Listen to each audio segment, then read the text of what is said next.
به نظرتون کی میبره؟ سریعترین مرد دنیا یا سریعترین ربات دنیا؟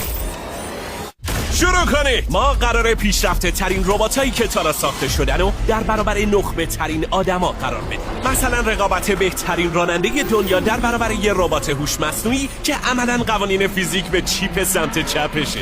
بهترین ورزشکارای دنیا در برابر رباتایی که ممکنه تا چند وقت دیگه جاشونو بگیرن. فقط واسه اینکه بفهمیم آیا دوره سلطه آدما به پایان خودش رسیده یا نه. جوابش ممکنه سورپرایزتون کنه. با قوی ترین مرد دنیا هم شروع می‌کنیم در برابر این مک. حاجی این خیلی گولاخه. این ربات 50 برابر قوی تر از چیزیه که حتی یه آدم بتونه خوابش رو ببینه. پس حالا سرنوشت ما و آینده بشریت همش به اراده این مرد بستگی داره. اون قراره با این ربات غول‌پیکر رقابت کنه.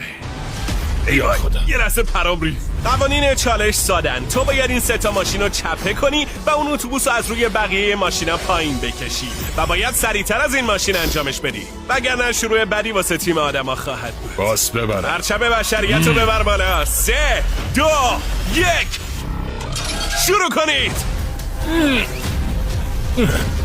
وای خدا جون، اولین ماشین رو چرخون. حالا ببینیم مک چی کار است. وای اونم اولیشو رفت سراغ دومی. یالی این دلشمون خیلی